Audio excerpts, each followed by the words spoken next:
2015년 2월 28일 중국 윈난성의 파출소에 한 남녀가 신고를 하러 찾아옵니다.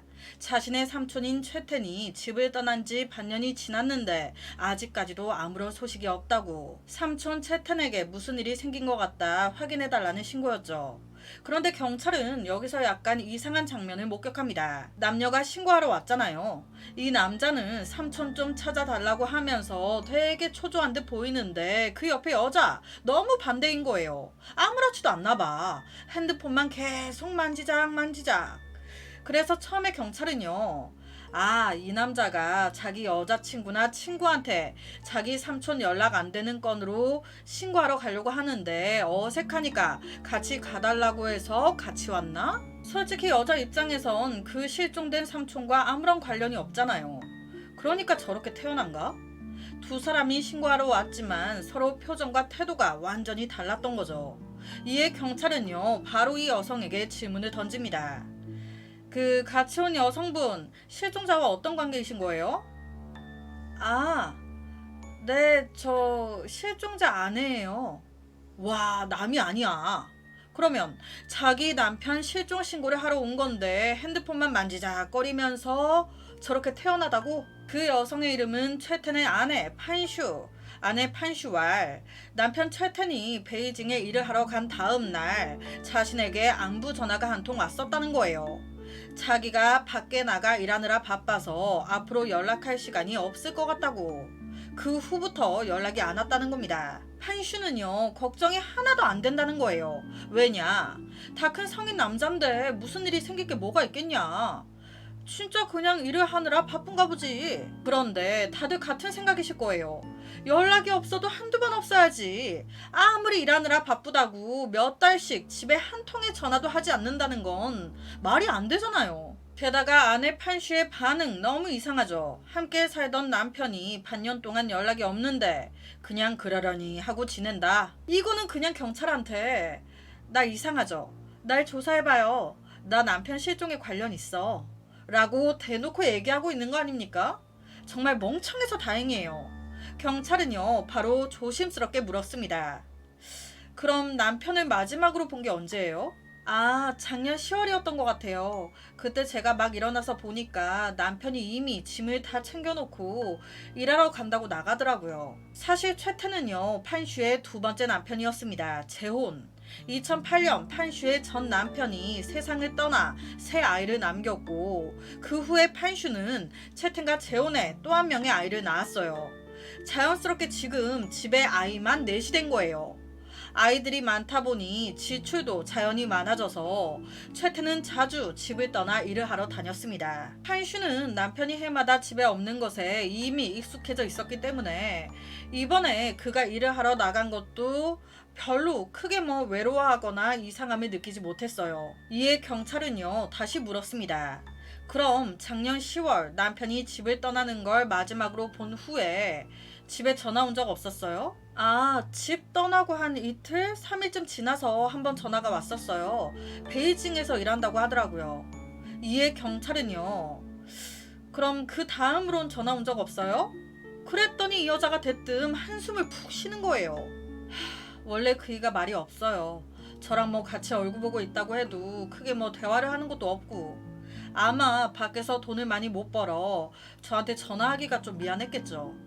처음에는 저도 혹시 이 남자가 밖에 여자 하나를 꽁쳐놨나, 밖에 다른 여자가 있어 번 돈을 다 그 여자한테 쓰고 있는 거 아닌가, 그래서 나한테 돈도 못 보내고 전화도 못하고 있는 게 아닌가 생각을 하기도 했습니다. 하지만 확인도 안 된 상황에서 이런 생각만 해봤자 저만 손해더라고요. 경찰은요, 이런 판슈의 말을 듣고 좀 이해가 안 됐습니다. 최텐의 조카 말에 따르면 이 최텐 엄청 효자라는 거예요. 그에게 몸이 좋지 않은 어머니가 계신데 매일같이 전화하고 자주 어머니를 찾아뵀던 사람이 바로 최텐이었다고. 예전에도 농사일이 없을 때는 외지로 가끔 일을 하러 나갔었는데 그때마다 그는 멀리 절대 안 가요. 항상 윈난성 내에서만 일자리를 구했습니다. 왜?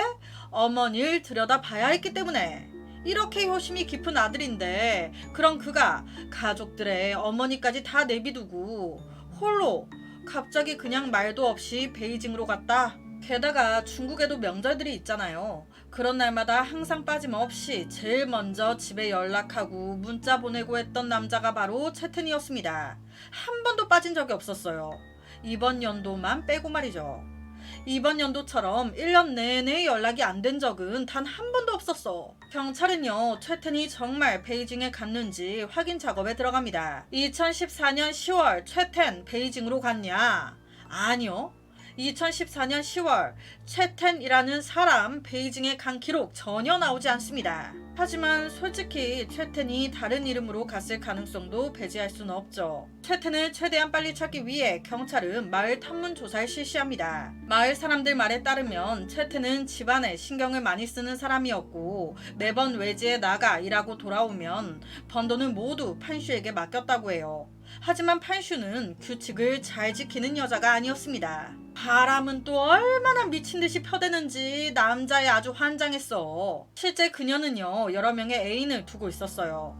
또한 주민 말에 따르면 작년 10월 최텐이 실종되기 전에 이 부부 소를 사는 문제로 대판 싸운 적이 있다는 거예요. 그때 최텐이 소 한 마리 사서 집에 데려왔는데 판슈는 이게 마음에 안 들었던 겁니다. 소를 왜 사와, 소를 나한테 소 키우라고? 아우 싫어. 그래서 판슈 남편이 외주로 일을 하러 간 사이에 몰래 그 소를 팔아버립니다. 이러니 남편 열 안 받겠습니까? 이 여자가 미쳤나, 그 소를 왜 팔아? 남편 채텐 아내 몰래 소를 다시 사옵니다. 다시 사온 소를 보고 아내는 또 열받아서 뭐라 하고 싸움이 끊이질 않는 거예요. 서로 한치의 양보가 없다 보니 말싸움이 뭐예요. 이 소 때문에 몸싸움까지 합니다. 판슈에 대한 이웃 주민들의 평가와 부부싸움에 관한 이야기, 또 판슈가 남편 실종에 보인 무심한 태도까지, 이거는 뭐 100% 이 여자 뭔가 있다. 남자의 아주 눈깔이 돌아있던 여자라는데 딱 드는 생각이 내연남과 함께하기 위해 지 남편을 죽였나 본데? 하지만 지금 뭐 시신이 나온 것도 없고 그렇다고 살아있다는 무언가가 나온 것도 없고 만약 죽었다 한들 그녀가 죽였다는 증거도 없는 상황. 이거 어디서부터 어떻게 수사를 이어가야 하나 난감해하던 이때 경찰서로 한 익명의 전화가 걸려옵니다. 전화를 걸어온 사람은 남자였는데 그 남자 왈, 제가 최텐이 어디 있는지 압니다. 판슈와 성이 리시인 남자가 그를 살해한 뒤에 우물에 버렸어요. 이 전화를 받자마자 경찰은요, 이상하잖아요. 당신 누군데 이걸 알고 있습니까? 경찰이 이걸 묻자마자 이 남자 바로 전화를 끊어버립니다. 이 제보를 받은 후 경찰은 이 신고 전화의 신뢰도가 매우 높다고 판단했습니다. 왜냐? 이 사건 경찰이 언론에 알렸다거나 기사화가 됐다거나 외부에 공개한 게 없었어요. 그저 그냥 이웃 주민 탐문 수사 몇 번 한 게 끝이었습니다. 그 탐문 수사도 채텐이 실종됐다, 뭐 죽은 것 같다?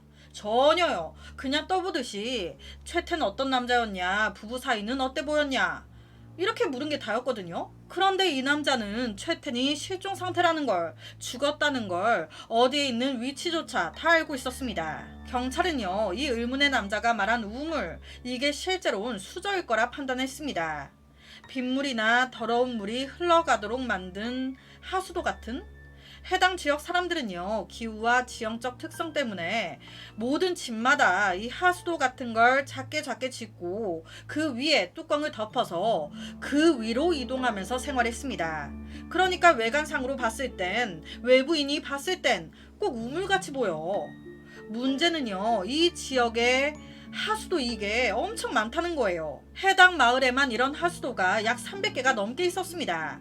이거 하나하나 언제 조사합니까? 하지만 어쩌겠어요. 해야지. 경찰은 판슈가 남편의 시신을 다른 집의 하수도에 버리진 않았을 거라 분석했습니다. 괜히 남의 집 마당에 있는 하수도에 버렸다가 이웃이 발견하면 어떡해요. 그렇다면 어느 하수도에 숨겼을까? 당연히 지집 하수도에 숨겼을 가능성이 크죠. 경찰 바로 판슈의 집 하수도부터 조사 들어갑니다. 동시에 이 모든 단서를 전화로 알려준 의문의 남자, 이 남자에 대한 추적도 시작해요. 판슈의 집과 밭에는 모두 3개의 하수도가 있었습니다. 그걸 다 조사하는데 어라, 아무것도 없는 거예요. 시신 없어. 이런 상황에 어쩔 수 없이 경찰 마을 전체 하수도 검사 들어갑니다. 2015년 7월 15일 하수도를 조사한 지 3일째 되는 날, 마을에 300여 개 하수도 중 절반가량의 조사를 끝냈을 때, 이때 한 마을 간부가 중요한 단서를 또 던져줍니다. 아, 판슈! 그 집에서 한 1km 정도 떨어진 산에 황무지인 땅을 하나 가지고 있어. 땅? 아, 설마. 경찰 바로 판슈 가족 소유라는 그 땅으로 갔어요.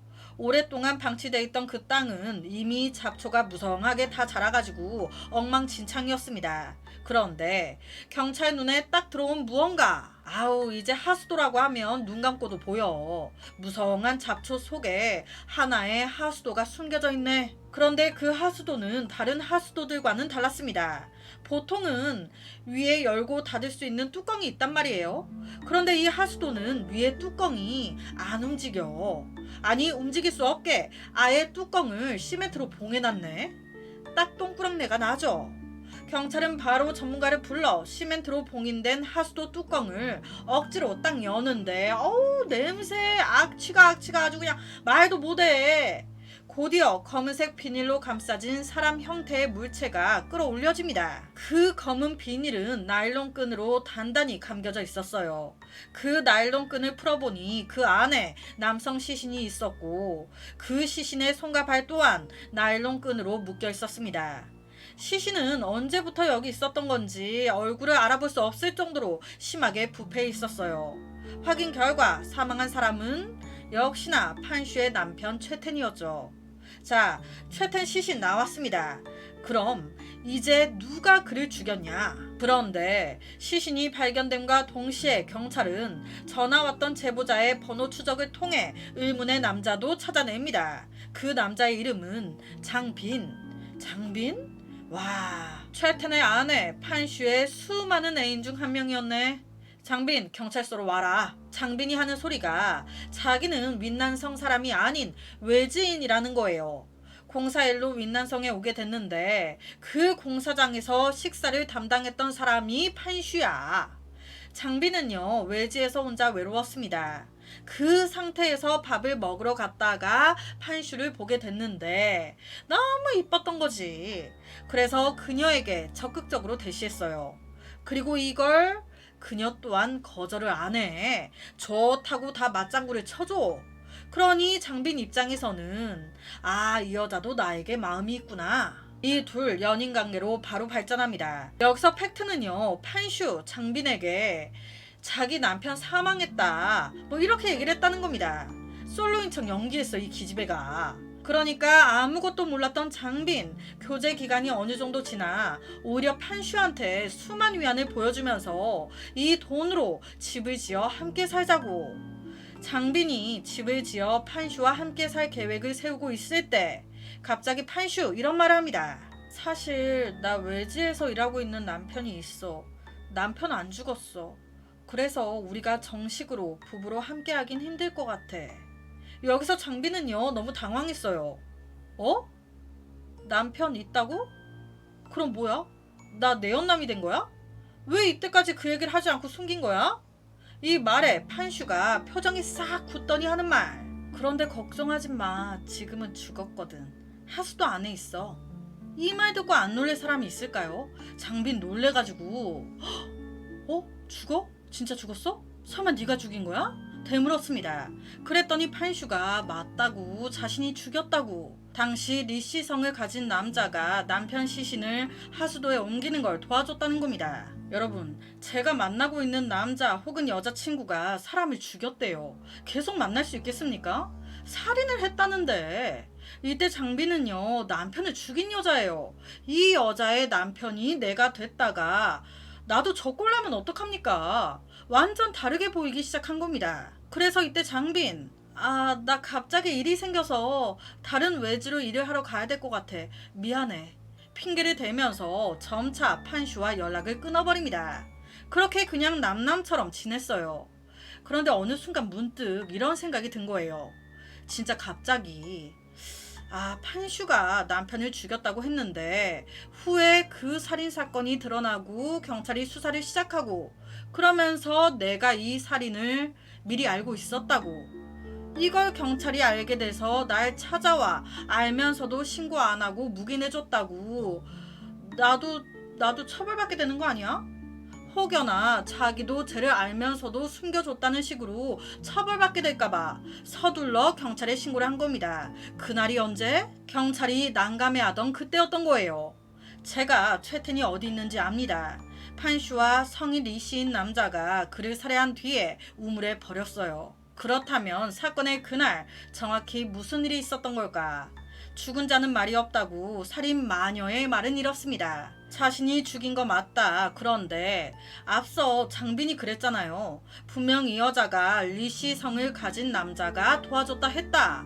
경찰, 이 리씨가 누구냐 물었어요. 그런데 이 부분에 대해서 이 여자 끝까지 입을 안 엽니다. 이러니 딱 드는 생각이 이 리씨라는 남자, 이 판슈와 내연관계인 남자 같은데? 그렇지 않고서야 자신이 죄를 다 뒤집어 쓸 수 있는 상황임을 무릅쓰면서까지 숨겨줄 이유가 없잖아요.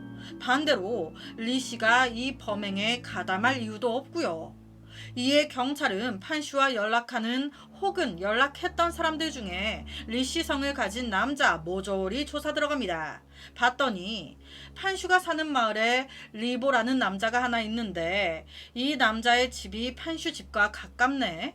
바로 이 리보라는 남자 불렀어요. 판슈랑 둘이 무슨 사이야? 너 판슈 남편 죽이는데 같이 했지. 다행히도 이때 이 남자 인정합니다. 네. 하지만 살인에는 가담하지 않았어요. 시신 유기만 도와달라고 해서 연락받고 판슈 집에 갔더니 남편은 이미 죽어있더라고요. 판슈가 저한테 최텐의 시신을 황무지 땅 하수도에 버리는 걸 도와달라고, 그거 도와주면 저한테 7천 위안을 주겠다고 해가지고 제가 그것만 도와줬습니다. 진짜예요. 그렇다면 판슈는 왜 남편을 죽인 걸까? 판슈의 진술에 따르면 사건 당일 둘이 또 그놈의 소 때문에 크게 다퉜다는 거예요. 그놈의 소! 말싸움에서 몸싸움으로까지 번집니다. 소 싫다고, 소 키우기 싫다고. 그러다가 순간적으로 판슈가 열받아서 옆에 있던 나무 막대기를 집어들고 남편 뒤통수를 갖다가 후려쳐버린 거예요. 그 충격에 최텐 바로 앞으로 쓰러졌습니다. 판슈 생각대로라면 바로 일어나서 다시 나한테 소리 지르면서 난리 쳐야 되는데 이 남편이 바닥에 쓰러지더니 미동이 없어. 놀래서 코에 손을 대봤더니 엄마야, 숨을 안 쉬네. 죽어버렸네. 여기서 두려움에 휩싸인 그녀가 고민하다가 나일론끈과 비닐봉지 가져와서 남편의 시신을 포장. 이후 이웃인 리보를 찾아가 7천 위안 줄 테니 시신 옮기는 것 좀 도와달라고. 이 둘 내연 사이 아니었어요. 그냥 이 리보 돈 보고 돈 유혹에 넘어가 도와준 겁니다. 이어 두 사람은 밤을 틈타 시신을 황무지 땅으로 이동, 거기 하수도에 던져버린 거예요. 그리고 다음 날이 됐습니다. 죄 지은 년 판슈 밤에 잠이 안 오는 거예요. 그래서 다시 시신 유기한 곳으로 갑니다. 그리고 누군가 시신을 발견할까 무서워 시멘트를 가져와 하수도 입구를 봉해버려요. 자, 이게 판슈가 주장한 사건 당일입니다. 그런데요, 이 말을 들은 경찰과 검찰, 판사는요, 이 여자 끝까지 거짓말하고 있네 라는 반응이었습니다. 그러니까 자기는 과실치사라는 거잖아요. 싸우다가 쳤는데 보니까 죽어 있었다. 그런데요, 부검했을 때 최텐 머리에 여러 군데 타격 흔적이 나왔어요. 이는 이 여자가 남편을 나무 막대기로 한 번 때린 게 아닌 여러 번 내리쳤다는 말입니다. 그리고 죽일 생각이 없었대요. 그런데 사람이 죽었어요. 그럼 당황을 해야 하는데 이 여자는 무슨 계획한 듯이 침착하게 시신을 유기하고 시멘트로 뚜껑까지 봉하고 다른 사람들한테 최텐이 외지로 일을 하러 갔다고 거짓말까지 했습니다. 모든 과정에서 그녀는 너무 차분했어요. 맨 처음 경찰에 실종 신고하러 왔을 때도 이 여자는 핸드폰만 보고 있었잖아요. 실제 생활도 너무 평범하게 아무 일도 없었던 것 마냥 생활했습니다. 일부러 고의로 남편 죽여놓고 어디서 끝까지 거짓말이야, 이 악마 같은 게. 이런 여자에겐 뭐가 답이다? 사형이 답이다. 판슈 사형이 선고됩니다. 유기를 도운 리보 역시 징역 10년이 선고돼요. 참 이야기 진행상 판슈와 최텐 그놈의 소 때문에 싸우다가 죽인 걸로 오해하실 수 있는데 제가 봤을 땐 이 여자 남자에 미쳐가지고 죽인 것 같아요. 이래저래 걸림돌처럼 귀찮게 하니까 그냥 너 죽어라 하고 죽인 것 같은 이런 여자가 죄를 반성하긴 했을까요? 남편 죽이고 무려 200일 넘게 하수도에 유기하고 아무렇지도 않게 지낸 아내 최악입니다. 오늘 제가 준비한 사건은 여기까지입니다. 어떻게 들으셨나요? 매일 저녁 10시 25분 모미지 업로드 구독과 좋아요 그리고 새로운 영상이 업로드 될 때마다 띠링띠링 알려주는 알람 설정까지 한 번씩 부탁드립니다. 내일 저녁 또 다른 사건으로 찾아뵙겠습니다.